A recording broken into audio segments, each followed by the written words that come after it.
Hello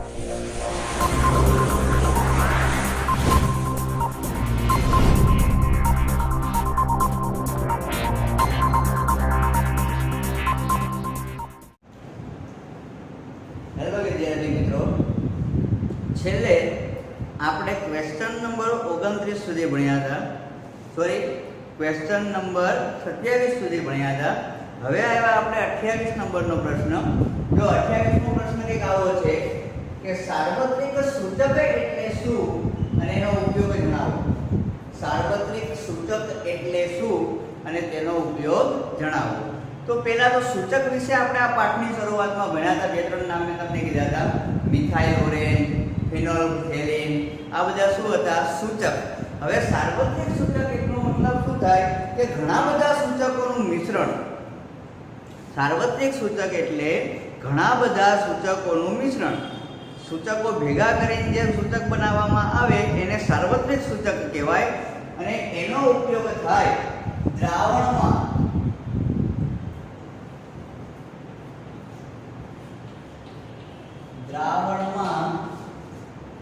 hydronium ion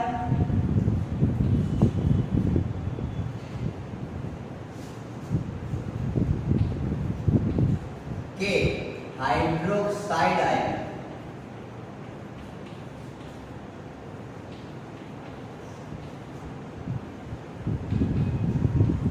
જો hydronium આયનને કહેવાય H3O+ અને હાઇડ્રોક્સાઇડ આયનને કહેવાય OH-. તો સાર્વત્રિક સૂચકનો ઉપયોગ દ્રાવણમાં રહેલા હાઇડ્રોનિયમ આયન કે હાઇડ્રોક્સાઇડ આયનની જથ્થાત્મક માત્રા જાણવા માટે આનો ઉપયોગ થાય છે. કે કેટલી માત્રામાં આ આયનો રહેલા છે એ જાણવા માટે સાર્વત્રિક સૂચકનો ઉપયોગ થાય છે.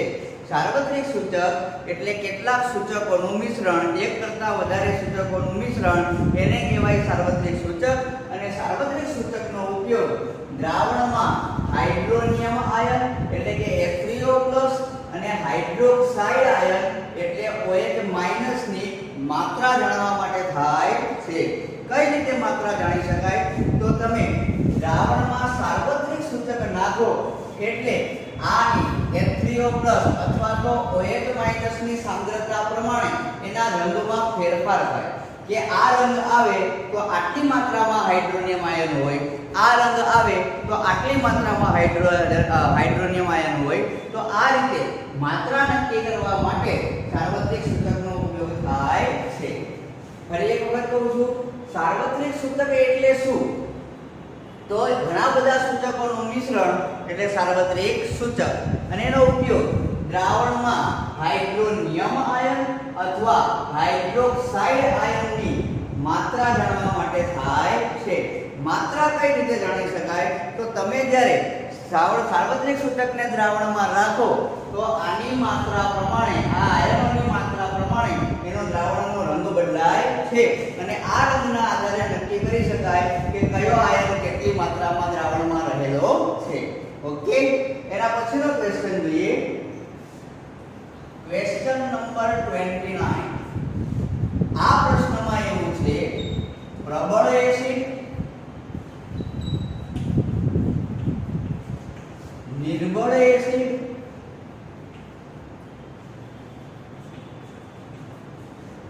પ્રબળ બેઝ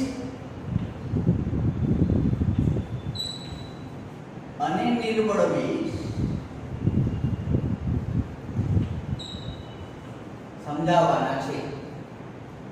જો ફરીથી પ્રશ્ન કહું છું, નિર્બળ અને પ્રબળ એસિડ તથા નિર્બળ અને પ્રબળ બેઝ સમજાવો.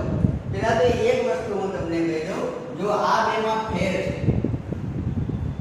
એસિડ અને બેઝ માટે જો આ બે શબ્દ છે, સાંદ્ર અને મંદ, બીજું છે પ્રબળ અને નિર્બળ.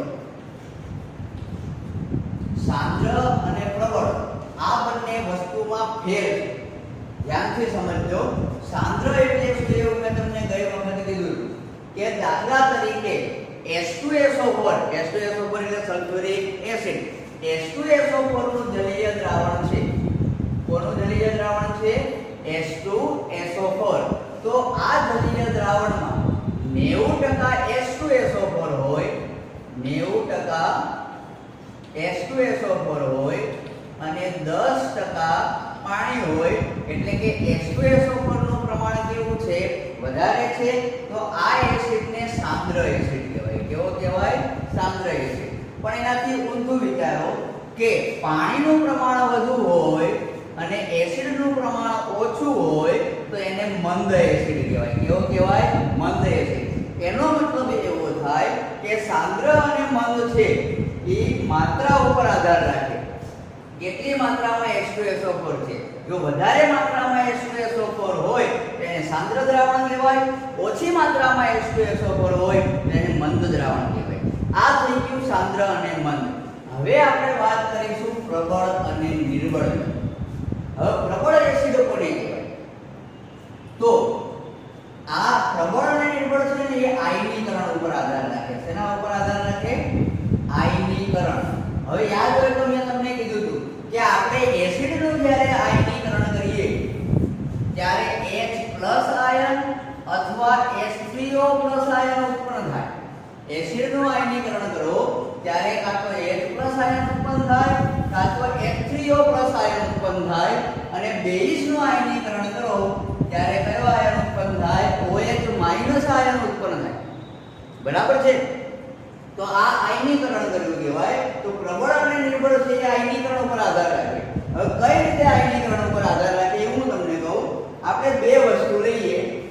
મેં લીધો 1 મોલર હાઇડ્રોક્લોરિક એસિડ અને 1 મોલર CH3COOH.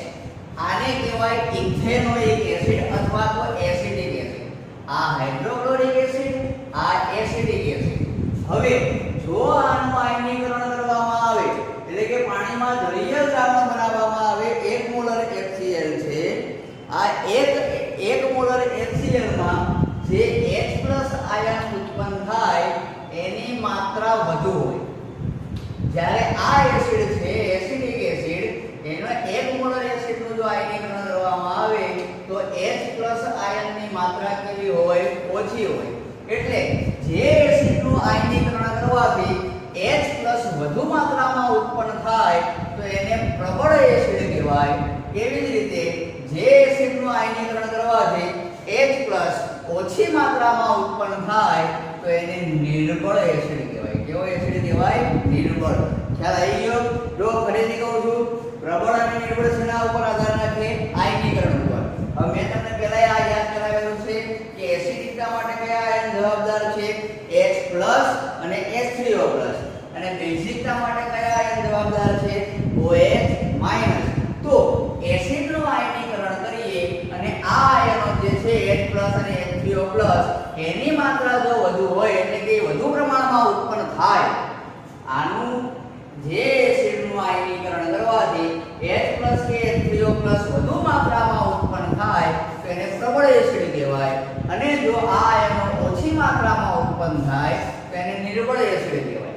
જો HCl, H2SO4, HNO3, hydrochloric acid, sulphuric acid, nitric acid, આ બધા પ્રબળ એસિડ છે. કેવા એસિડ છે?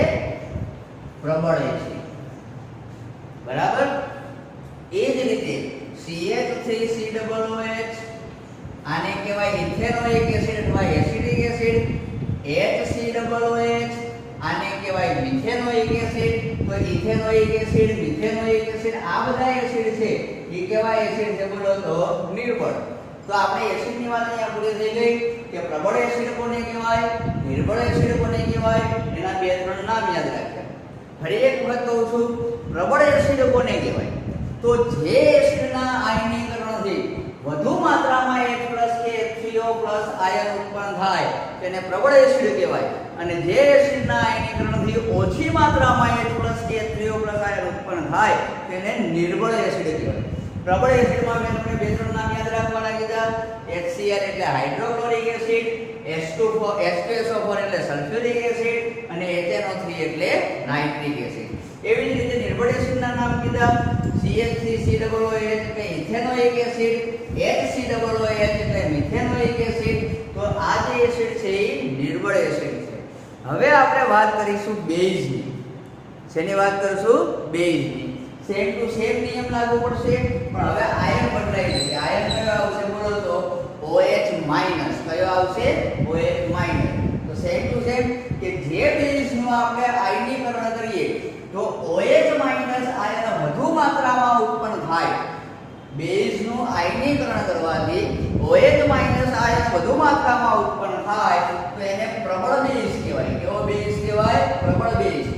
જે બેઝનું આયનીકરણ કરવાથી OH માઈનસ આયન વધુ માત્રામાં ઉત્પન્ન થાય તો એને પ્રબળ બેઝ કહેવાય, અને જે બેઝનું આયનીકરણ કરવાથી OH માઈનસ આયન ઓછી માત્રામાં ઉત્પન્ન થાય તો એને નિર્બળ બેઝ કહેવાય. કેવા કહેવાય?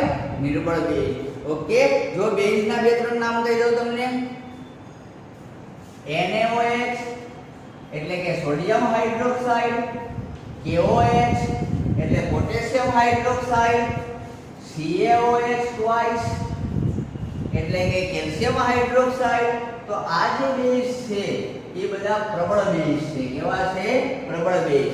જ્યારે NH3 એટલે એમોનિયા, NH3 એટલે એમોનિયા, અને NH4OH એટલે કે એમોનિયમ હાઇડ્રોક્સાઇડ.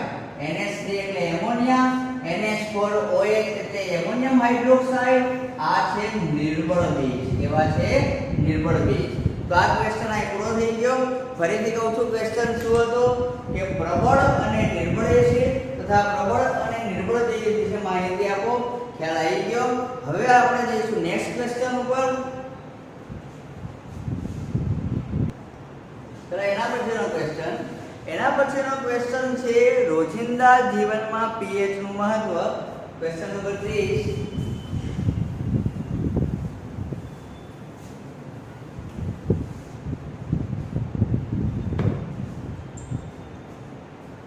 Question number 30.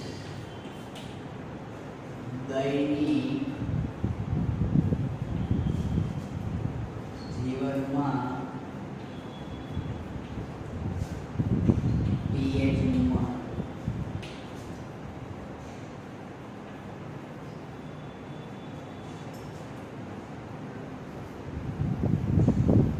કે આની અંદર આપણે 5 પોઈન્ટ ભણવાના છે. એમાં પહેલો પોઈન્ટ છે સજીવના અસ્તિત્વમાં pH નું મહત્વ. ફર્સ્ટ છે સજીવના અસ્તિત્વમાં pH નું મહત્વ.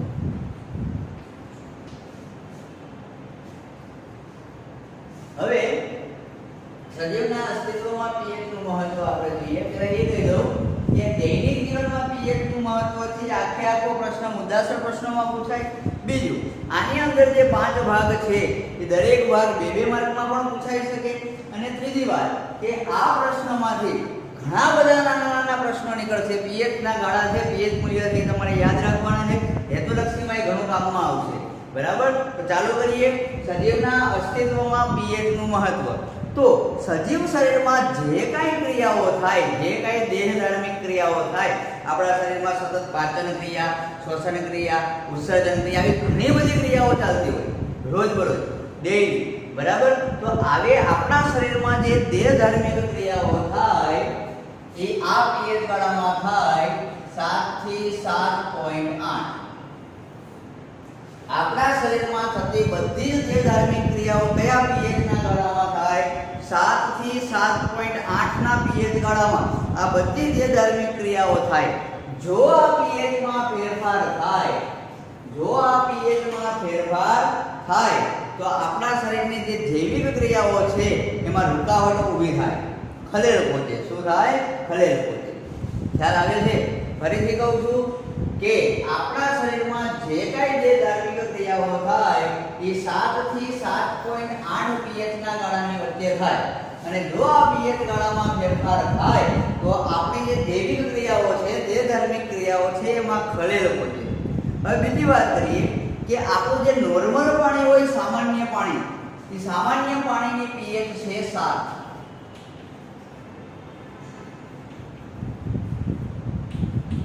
સામાન્ય પાણીની pH કેટલી હોય 7, પણ જે વરસાદનું પાણી હોય એમાં કેટલીક એસિડિક અશુદ્ધિઓ હોય, એના લીધે એનું pH મૂલ્ય લગભગ 5.6 ની આજુબાજુ હોય. સામાન્ય પાણીનું pH મૂલ્ય હોય 7, પણ વરસાદી પાણી છે એનું pH મૂલ્ય 5.6 ની આજુબાજુ હોય.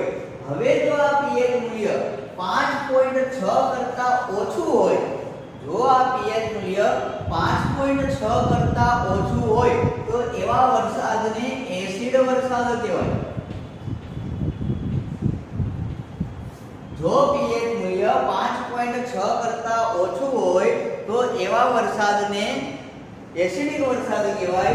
અને આવા એસિડિક વરસાદનું પાણી નદી, તળાવ કે જળાશયોમાં ભળે, આવા એસિડ વરસાદનું પાણી નદી, તળાવ કે જળાશયોમાં કે સરોવરોમાં ભળે તો એ બધા પાણીની pH 5.6 કરતા નીચે જાય. અને 5.6 કરતા નીચે જાય તો જળમાં એટલે કે પાણીમાં વસતા પ્રાણીઓ છે એની જૈવિક ક્રિયાઓમાં ખલેલ પહોંચે, અને એ જીવ સૃષ્ટિ છે જે પાણીમાં વસવાટ કરે છે એનું અસ્તિત્વ જોખમાય છે. બરાબર? તો પહેલા પોઈન્ટમાં આટલું આવશે, સજીવના અસ્તિત્વમાં pH નું મહત્વ. તો સ્ટાર્ટિંગ ત્યાંથી કરવાનું કે આપણા શરીરમાં જે કાંઈ જે ધાર્મિક ક્રિયાઓ ચાલે છે એ બધી કયા ગાળામાં ચાલે છે? 7 થી 7.8. જો આ pH ગાળામાં ફેરફાર થાય તો આપણા શરીરમાં ચાલતી જૈવિક ક્રિયાઓમાં ખલેલ પહોંચે છે. અને બીજી વાત એ લખવાની કે સામાન્ય પાણીની pH કેટલી હોય? 7, અને વરસાદી પાણીની pH કેટલી હોય? 5.6. પણ જો વરસાદી પાણીની pH 5.6 કરતા ઓછી થાય તો એવા વરસાદને કેવો વરસાદ કહેવાય? એસિડ વરસાદ. અને જો એસિડ વરસાદનું પાણી નદી, તળાવ કે જળાશયોમાં ભળે, એમાં રહેલી જીવસૃષ્ટિ એટલે કે માછલીઓ અને અન્ય જે પ્રાણીઓ છે એનું અસ્તિત્વ જોખમાય છે. ઓકે, હવે બીજો પોઈન્ટ આપણે આવશે જમીનમાં pH નું મહત્વ.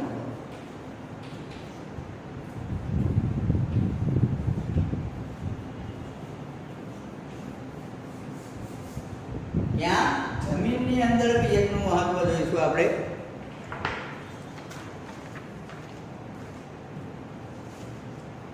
જો જમીનમાં વનસ્પતિના તંદુરસ્ત વિકાસ માટે પણ pH મૂલ્ય નક્કી હોવું જરૂરી છે.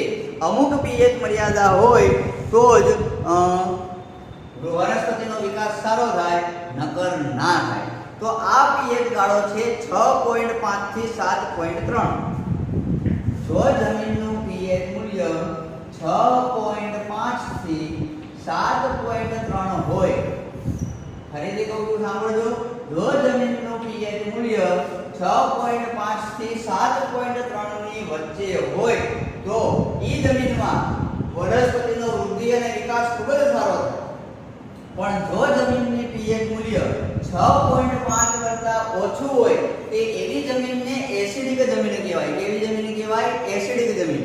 જે જમીનનું pH મૂલ્ય 6.5 કરતા ઓછું હોય એવી જમીનને એસિડિક જમીન કહેવાય. અને આ એસિડિક જમીનને તટસ્થ કરવા માટે એમાં લાઇમ ઉમેરવું પડે. શું ઉમેરવું પડે?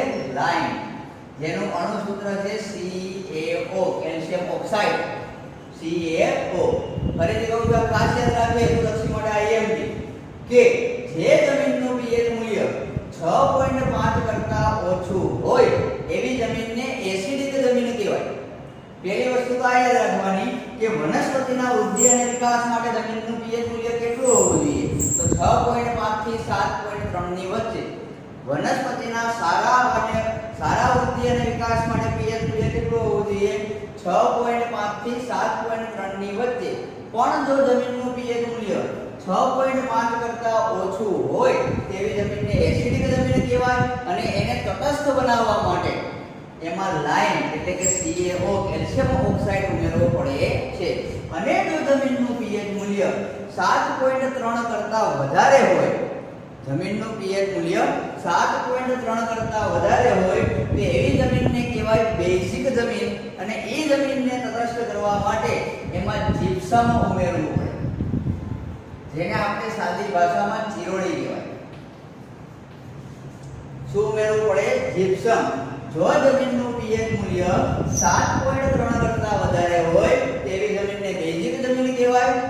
આ જમીનને તટસ્થ કરવા માટે એમાં કે જીપ્સમ એટલે કે ચીરોડી ઉમેરવી પડે, જેનું સૂત્ર છે CaSO4 * 2H2O. CaSO4 * 2H2O. તો આ થઈ ગયું જમીનમાં pH નું મહત્વ. ફરી એક વખત મુદ્દા કહી દઉં છું કે વનસ્પતિના વૃદ્ધિ અને વિકાસ માટે જમીનમાં અમુક pH મર્યાદા હોવી જરૂરી છે. બરાબર? જે જમીનનું pH મૂલ્ય 6.5 થી 7.3 ની વચ્ચે હોય તેમાં વનસ્પતિનો વૃદ્ધિ અને વિકાસ ખૂબ જ સારો થાય. પણ જો જમીનનું pH મૂલ્ય 6.5 કરતા ઓછું હોય તો એને એસિડિક જમીન કહેવાય. આ જમીનને તટસ્થ કરવા માટે એમાં લાઇમ એટલે કે CaO કેલ્શિયમ ઓક્સાઇડ ઉમેરવો પડે. અને જો જમીનનું pH મૂલ્ય 7.3 કરતા વધારે હોય એને બેઝિક જમીન કહેવાય. અને આ બેઝિક જમીનને તટસ્થ કરવા માટે એમાં જીપ્સમ એટલે કે ચીરોડી ઉમેરવી પડે, જેનું અણુસૂત્ર છે CaSO4 * 2H2O. તો દૈનિક જીવનમાં pH ના મહત્વના બે મુદ્દા જોયા આપણે કે સજીવના અસ્તિત્વમાં pH નું મહત્વ અને બીજું જમીનમાં pH નું મહત્વ. હવે ત્રીજો મુદ્દો આપણો આવશે પાચન તંત્રમાં pH નું મહત્વ.